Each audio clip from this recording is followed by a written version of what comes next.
It's a great day in SimWorld, everybody. Good morning and welcome to SimWorld Today. I'm B-Ron. Alongside me for the first time, joining me anyway for the first time, is JK. What's going on, man? How you doing? Happy, what's it, Thursday? Yeah, happy Thursday. Good to be here with you, man. Happy Thursday, B-Ron.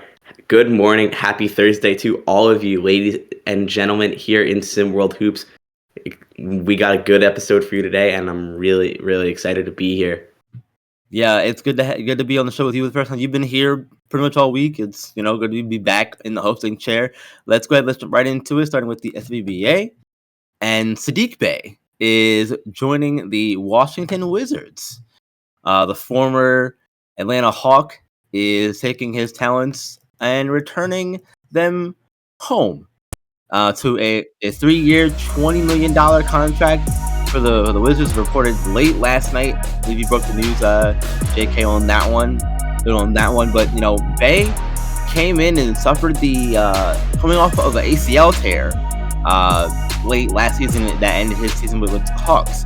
And the Wizards are now in a full rebuild mode. For those who didn't know, I mentioned earlier, he played. This is his hometown, close to it anyway, because he played high school basketball for DeMatha Catholic in Hyattsville, Maryland, which is one of the more famous basketball schools in the state of Maryland. All that being said, though, JK, how much do you think that Bey can help the Wizards as they enter this rebuild mode now? He's 25, so again, coming off the ACL tear, they've got a lot of young players on the team. How does he mesh with all that, in your opinion? And is this going to be the start of speeding up the rebuild, maybe, for the Wizards, in your opinion? Absolutely. I love this move for the Washington Wizards. They've been adding so much great young talent this offseason. They brought in Alexander Sarr with the number 2 pick. They brought in Bub Carrington. They did trade Denny Avdia. I do have some concerns about that one, but I'm very, very high on Keyshawn George as well.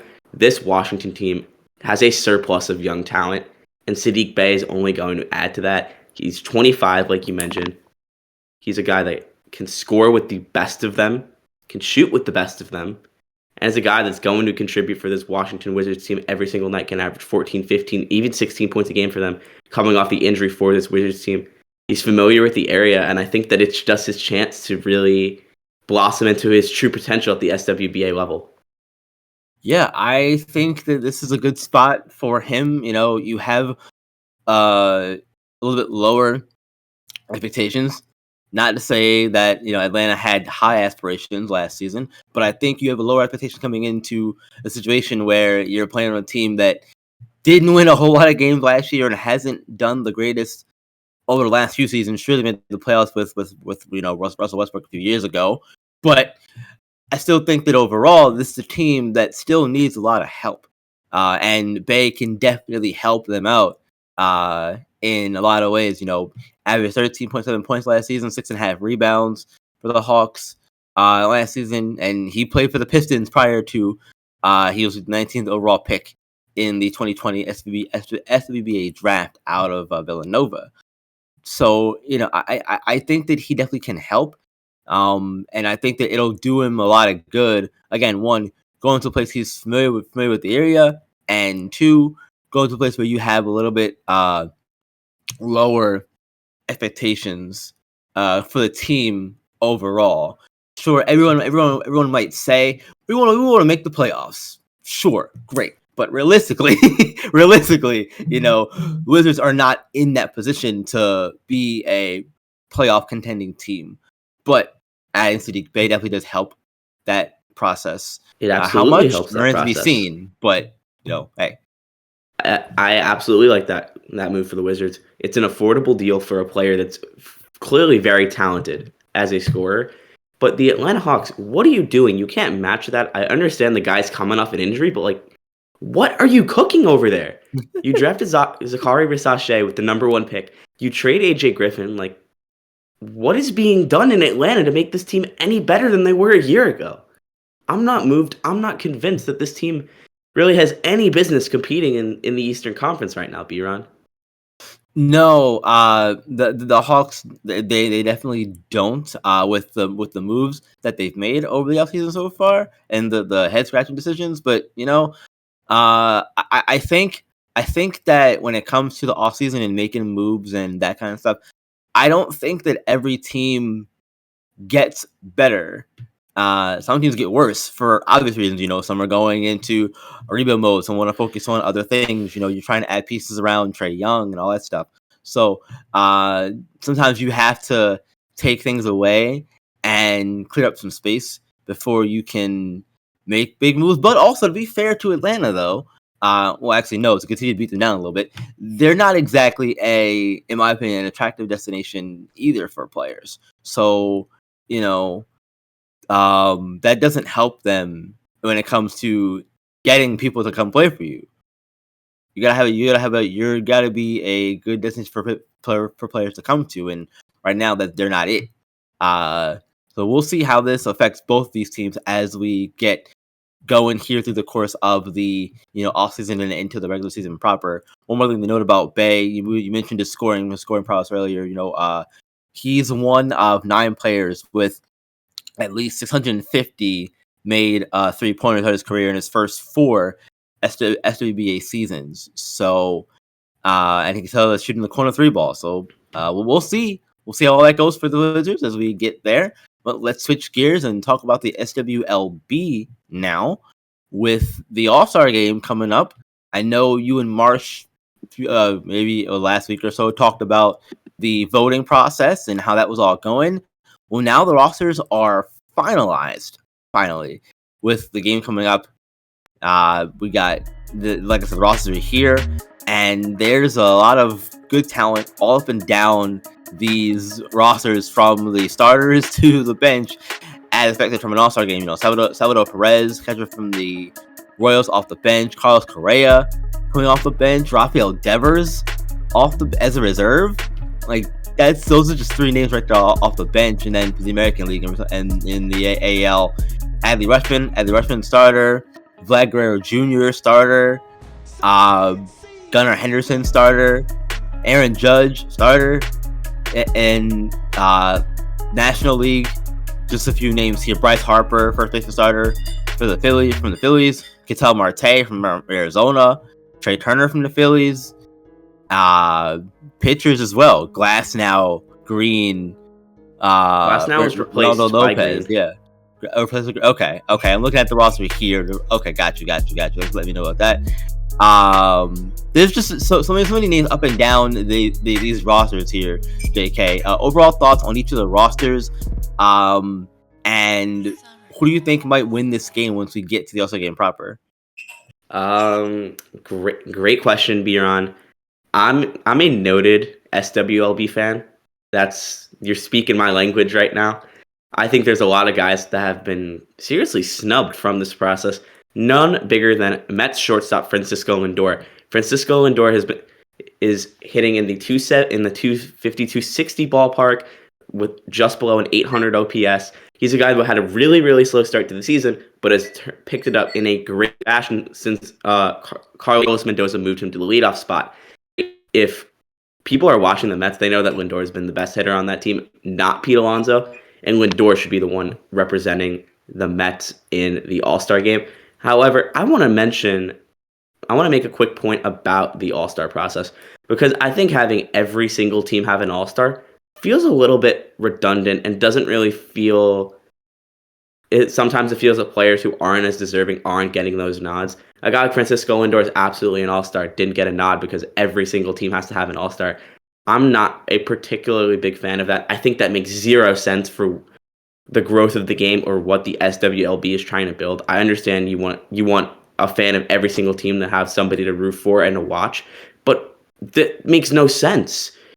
An All-Star game has the best players playing, not a player from every single team, and I think it's about time that system gets changed, because it is a bit outdated now. But I also want to talk about how Hunter Green is now an All-Star. That man up in Cincinnati has some nasty, nasty stuff. He's a strikeout man, and the Reds have some young talent in this game. Ellie De La Cruz. There's a lot to be excited for going into this game, B-Ron, and that's just a few bullet points in my head.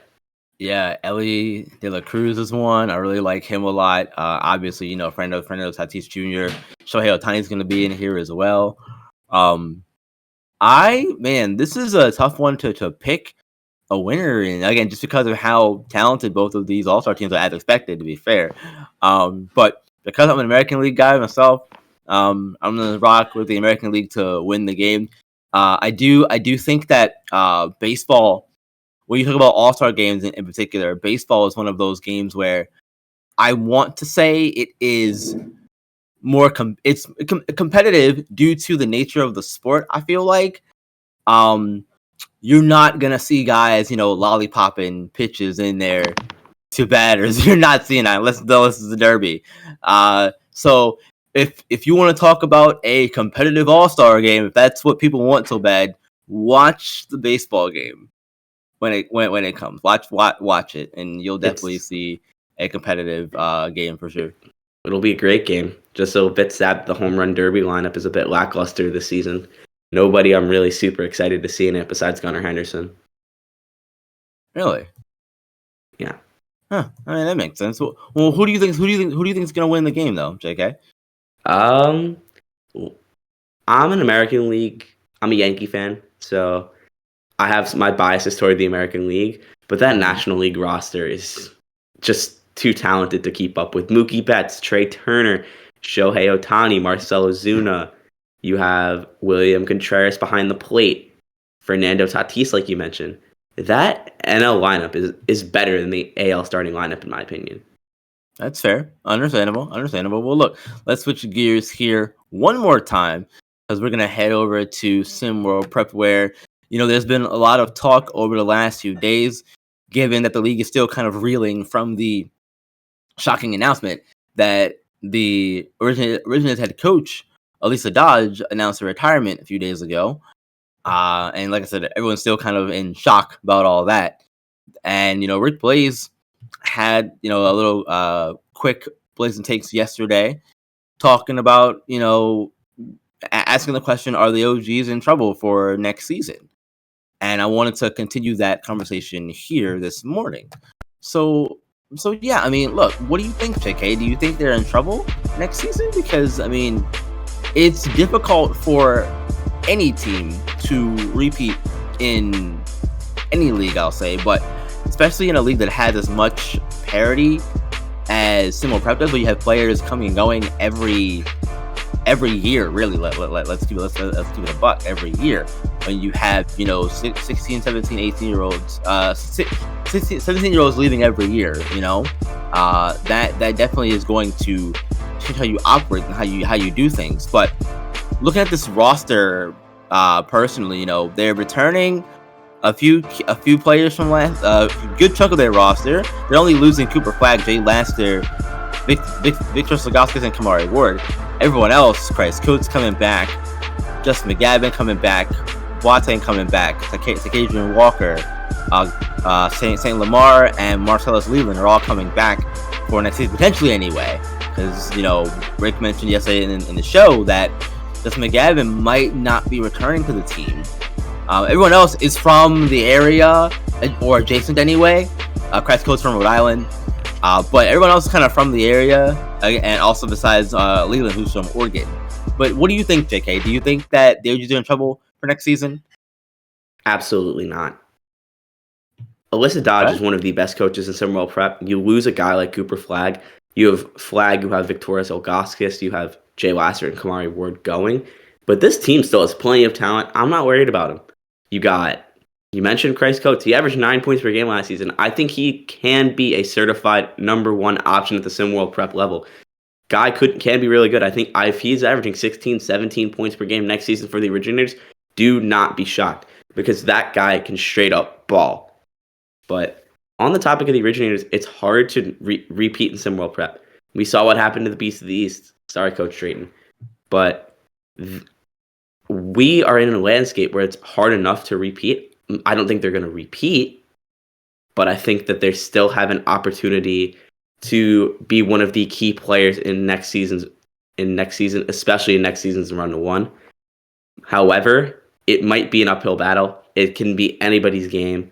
I still like Rocky Mountain with Dig Pate returning. I like Queen City with Taj Journey and Marco Jacobs. It's a little bit early to think about who could win next season's Run to 1 for SimWorld Prep, but the Originators will be just fine. You got some big shoes to fill in replacing Alyssa Dodge, but all you got to do is just focus on the task at hand and try and bring in a couple guys on the recruiting trail. I know Josiah Cook was heavily considering them, so his injury is a bit of a blow for the Originators, but they'll right the ship. They'll be okay, because I'm sure Coach Dodge is helping them find her successor. So I'm not worried about it. Coach Dodge knows what she's doing. Okay, you're a little more optimistic than I am. That's good, because I'm not as high on them as you are right now. Look, producing my ears are out of time, but real quick, the OGs are in trouble. I feel like it for next season. They are losing a lot of their key talent. Having to replace them is going to be a difficult thing to do, for sure. Don't want to spend too much time on it because, again, like I said, we're out of time. But I'll leave that there for y'all to talk about in the comments. Let us know what you think. Are the OGs in trouble and all that stuff? Because we're going to get out of here. Thank you, JK, for joining us this morning. I really appreciate you all. Remember, Saturday, 1 p.m., McDonald's All-American festivities will be on display for you all. The final chance to see some of these players before they go on to SimWorld U. For JK, I'm B-Ron. Remember, hit the like button, subscribe to the channel, all that good stuff to know when all of our shows, videos, games, and streams go live for you. And remember, SimWorld is the only place where you can see the game, be the game. I will see you back here with Rick Blaze tomorrow.